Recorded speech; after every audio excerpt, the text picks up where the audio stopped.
Anda masih bersama kami di iNews Siang, pemirsa. Busa menyerupai salju menjadi pemandangan unik di kawasan Kanal Banjir Timur, Duren Sawit, Jakarta Timur. Diduga karena endapan deterjen 5 rumah tangga yang terangkat turbulensi arus. Gumpalan busa putih mirip salju menutupi permukaan sungai Banjir Kanal Timur di kawasan Duren Sawit, Jakarta Timur.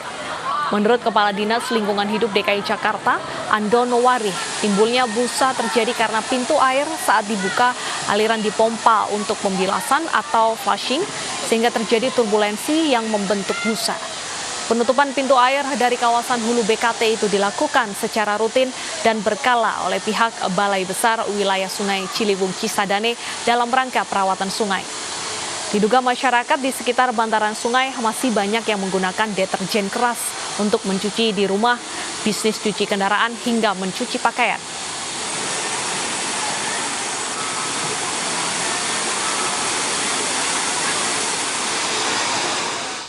Pasca viral di media sosial karena adanya sampah alat pelindung diri atau APD yang berserakan di area pemakaman, kini TPU Babat Jerawat Benowo, Surabaya sudah bersih dari sampah APD.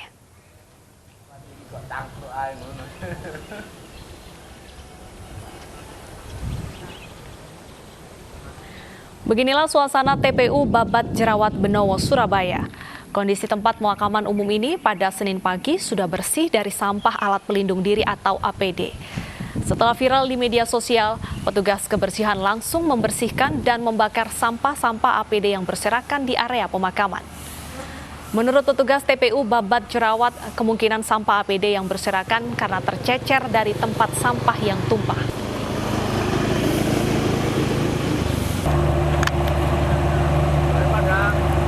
Surabaya menjadi viral di media sosial setelah ditemukan adanya sampah APD yang berserakan di area pemakaman. Mulai dari baju hazmat, sarung tangan, masker hingga face shield ditemukan di area ini. Sampah APD yang berserakan ini pun membuat area pemakaman tidak sedap dipandang. Selain itu, adanya limbah APD ini juga membuat masyarakat setempat dan peziarah khawatir tertular COVID-19.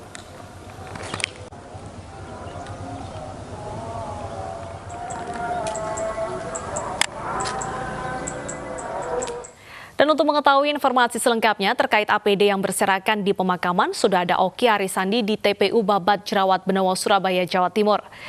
Ya, Oki, apakah ada sanksi yang dikenakan akibat kelalaian pembuangan sampah APD ini? Baik, selamat siang Deta dan juga pemirsa. Terkait sanksi, apakah ada yang diberikan kepada mereka yang terbukti telah membuang secara sembarangan sampah-sampah APD atau alat pelindung diri? Memang sampai dengan saat ini belum ada pembahasan terkait hal tersebut. Karena memang sampai dengan saat ini sendiri kami belum mendapatkan informasi secara detail dan resmi terkait siapa sebetulnya oknum-oknum yang membuang sampah APD di kompleks pemakaman TPU Babat Jerawat, Surabaya, Jawa Timur. Tadi saat kami sedang berbicara dengan pengelola TPU Makam Babat Jerawat Surabaya, dikatakan bahwa memang sampah-sampah APD yang sempat berserakan dan sempat viral di media sosial tersebut bukanlah sampah milik petugas pemakaman dari TPU Babat Jerawat Surabaya, melainkan milik para petugas medis yang diduga sepertinya memang mereka sedang lalai atau mungkin mereka berniat membuang ke tong sampah, namun tong sampahnya sedang penuh sehingga terbawa angin dan tercecer di sejumlah kompleks pemakaman umum TPU Babat Jerawat Surabaya. Meskipun demikian, meskipun tadi pagi pada hari Senin pagi tadi para petugas dari TPU Babat Jerawat Surabaya sudah melakukan gotong royong atau pembersihan terhadap sejumlah sampah-sampah APD yang sebelumnya sempat berserakan. Namun hari ini memang masih ada beberapa sejumlah sampah-sampah lain non-APD yang masih kami temukan di sejumlah kompleks pemakaman TPU Babat Jerawat Surabaya, seperti sampah-sampah non-medis, ya ini sampah-sampah plastik, sampah-sampah kardus dan lain sebagainya. Meskipun dikatakan bahwa setiap hari para petugas atau pengelola makam TPU Babat Jerawat selalu melakukan pembersihan, dan mereka juga menyadari bahwa setiap harinya saat melakukan pembersihan mereka mendapati satu atau dua atau beberapa sampah-sampah dari alat tenaga medis seperti alat pelindung diri. Namun memang kemarin sempat sedikit lalai atau sedikit tidak termonitor oleh para petugas sehingga sempat viral di media sosial dan menimbulkan keresahan tersendiri bagi masyarakat, khususnya warga yang ingin berkunjung atau berziarah ke TPU Babat Jerawat Kota Surabaya. Dikatakan bahwa memang sampah-sampah APD tersebut memang merupakan milik dari tenaga medis, namun tadi kami sempat berbicara dan bincang-bincang dengan pengelola makam TPU Babat Jerawat Surabaya. Jika dilihat dari ciri-ciri sampah medis yang mereka temukan, jika alat pelindung diri milik rumah sakit yang dikelola oleh pemerintah Kota Surabaya ini memiliki lapisan yang lebih tebal, contohnya seperti alat sarung tangan saja, namun sampah-sampah APD yang ditemukan di kompleks pemakaman TPU Babat Jerawat Surabaya memiliki lapisan yang lebih tipis, sehingga diduga bahwa memang sejauh ini masih dugaan saja alat-alat sampah-sampah alat tenaga medis tersebut seperti alat pelindung diri bukanlah dari milik rumah sakit yang di bawah naungan pemerintah Kota Surabaya, melainkan sampah-sampah lain. Dan diinformasikan juga bahwa memang sampai dengan saat ini seperti diketahui bahwa TPU Babat Jerawat Kota Surabaya ini merupakan salah satu TPU yang digunakan oleh pemerintah Kota Surabaya untuk memakamkan pasien positif COVID-19 selain di Makam Keputih Surabaya. Jika di Makam Keputih Surabaya itu merupakan untuk mengcover wilayah Surabaya Timur, sementara untuk TPU Babat Jerawat Kota Surabaya tempat saya melaporkan saat ini adalah untuk memakamkan jenazah pasien positif COVID-19 di wilayah Surabaya Barat dan sekitarnya. Dan terkait dengan temuan ini, kami tadi berusaha berbincang-bincang dan berusaha menghubungi gugus tugas penanganan COVID-19 Kota Surabaya, yaitu Bapak Muhammad Fixer. Namun yang bersangkutan masih sibuk dan tidak bisa menemani kami untuk berbincang-bincang live terkait dengan bagaimana temuan ini. Pun demikian, pemerintah Kota Surabaya menghimbau kepada siapapun yang merasa dirinya sempat meninggalkan atau membuang secara sembarangan alat pelindung diri yang berupa sampah tersebut di kompleks pemakaman TPU Babat Jerawat Kota Surabaya. Pemkot Surabaya menghimbau agar hal tersebut tidak kembali diulangi, mengingat dikhawatirkan sampah-sampah APD yang sempat berserakan di TPU Babat Jerawat Surabaya jika nanti terkena atau ditemukan oleh sejumlah warga yang sedang berziarah di sini, dikhawatirkan bisa saja berpotensi menularkan virus corona.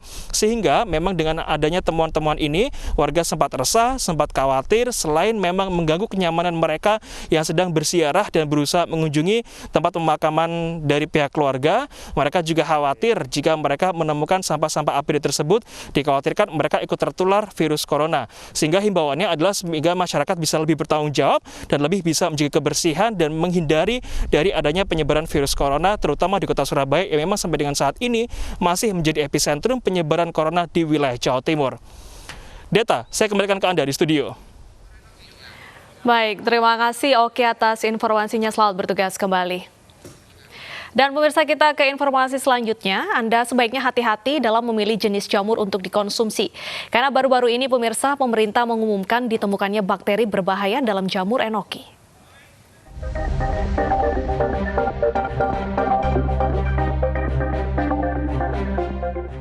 Masyarakat Indonesia dihebohkan dengan pemberitaan mengenai bahaya jamur enoki. Ya, jenis jamur ini memang banyak dikonsumsi oleh masyarakat. Pemerintah Indonesia telah menguji coba jamur enoki yang berasal dari perusahaan Korea Selatan. Hasilnya, jamur enoki mengandung bakteri Listeria monocytogenes. Bakteri ini bisa menyebabkan penyakit listeriosis. Penyakit yang bisa merenggut nyawa seseorang dengan daya tahan tubuh yang lemah. Badan Ketahanan Pangan Kementerian Pertanian pun menarik dan memusnahkan jamur enoki yang beredar di Indonesia. Kita kan hasil laboratorium melalui Badan Ketahanan, ternyata yang di pasar itu sudah terkontaminasi dengan bakteri. Oleh karena itu tidak ada jalannya, harus kita minta untuk ditarik. Stok impor, Pak? Iya. Terus hasil lab itu yang dari Korea Selatan saja atau dari mana saja, Pak? Ini baru didalami dari lab, tapi kan bukan cuma Indonesia yang kena, Australia kena, negara-negara lain kena, ya.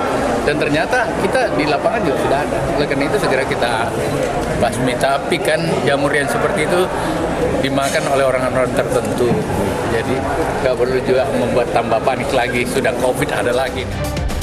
Hingga kini di Indonesia belum ditemukan kasus kematian karena terkontaminasi bakteri dari jamur enoki. Tim Liputan iNews melaporkan. Dan untuk mengetahui informasi selengkapnya terkait jamur enoki yang mengandung bakteri berbahaya, sudah ada Nisa Rizkia di Universitas Gadjah Mada, Yogyakarta.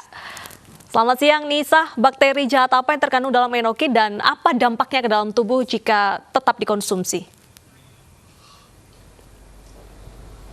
Baik, Deta dan juga pemirsa, akhir-akhir ini banyak menimbulkan pertanyaan dari masyarakat tentang bakteri yang berbahaya yang dituding ini terdapat di dalam jamur enoki. Padahal kita tahu bahwa enoki ini banyak diminati oleh masyarakat dan gampang atau mudah mereka dapatkan di pasaran. Dan hingga saat ini memang pemerintah akhirnya menarik dari produk jamur enoki ini untuk dikonsumsi oleh masyarakat. Untuk mengetahui sebenarnya bakteri apa yang terkandung dalam jamur enoki ini, di samping saya yakni sudah ada pakar keamanan pangan UGM, Prof. Trisha. Selamat siang, Prof. Selamat siang, Mbak Anissa. Bisa dijelaskan, Prof, sebenarnya bakteri apa yang terkandung dalam jamur enoki ini dan apa bahayanya jika dikonsumsi bagi tubuh? Ya.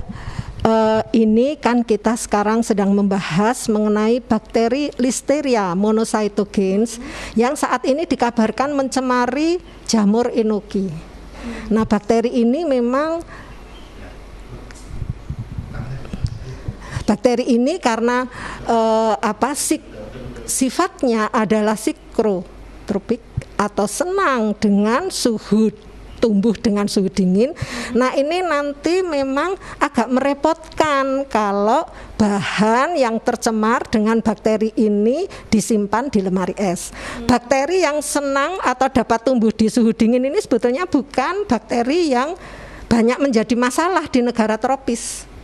Tapi memang bakteri yang senang tumbuh atau dapat tumbuh di suhu dingin ini sering menjadi masalah di negara-negara yang subtropis. Nah, kalau bakteri sikrotropik ini masuk ke Indonesia dan kemudian menjadi masalah, ya memang merepotkan. Kalau yang ada di jamur enoki itu kalau dimasak, bakterinya itu kan mati, jadi tidak menyebabkan penyakit. Tetapi saat penyimpanan, bakteri ini bisa saja kemudian pindah ke makanan yang lain yang ada di lemari. Nah, bahan makanan lain, apalagi kalau langsung dikonsumsi, ini bisa tercemar dengan bakteri ini. Sehingga memang perlu dihindari bahwa bakteri ini jangan sampai masuk ke negara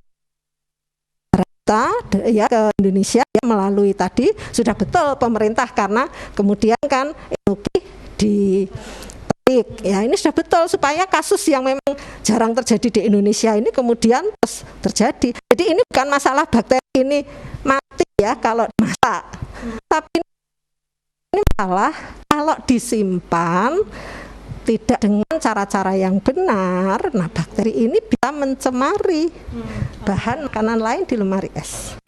Baik, Prof. Trisha, apa sebenarnya bahaya dari bakteri Listeria ini jika dikonsumsi bagi tubuh manusia itu sendiri, Prof? Bakteri ini sendiri kalau sampai masuk ke usus, kemudian dia menyerang sel epitel, dia itu bisa masuk ke darah. Nah, kalau sudah masuk ke darah, ini dia bisa masuk ke jaringan-jaringan yang lain, bisa ke liver, bisa ke otak, bahkan juga ke ini tadi janin. Nah, ini bisa menyebabkan infeksi di beberapa tempat. Oke. Ya, nah ini karena jarang di Indonesia ya jangan sampai ini terjadi. Oke, baik. Ya. Berarti untuk bukan dari masaknya, cara masaknya, tetapi dalam penyimpanannya ya, Prof ya, untuk jamur enoki ini. Iya, yang membahayakan itu justru pada saat jamur yang mampu tumbuh di lemari es ini mencemari bahan-bahan lain di lemari es yang apalagi siap dikonsumsi. Oke, ya kalau bakterinya mati saat dimasak. Oke, baik. Ya. Baik. Terima kasih Prof. Trisha atas waktunya. Dan pemirsa, itu tadi perbincangan kami bersama Prof. Trisha selaku pakar keamanan pangan Universitas Gadjah Mada Yogyakarta yang menerangkan bahwa ketika mengkonsumsi jamur enoki ini bukan pada saat memasaknya, namun yang menjadi harus kehati-hatian dan juga masyarakat harus lebih cermat ketika penyimpanan dalam suhu dingin. Demikian laporan sementara yang dapat kami sampaikan dari Sleman. Kembali kepada Deta yang ada di studio. Baik, terima kasih Anissa atas informasinya. Selamat bertugas kembali. Pemirsa, hari ini mantan Menpora Imam Nahrawi akan menjalani sidang putusan terakhir. Informasinya usai jeda, tetaplah bersama kami.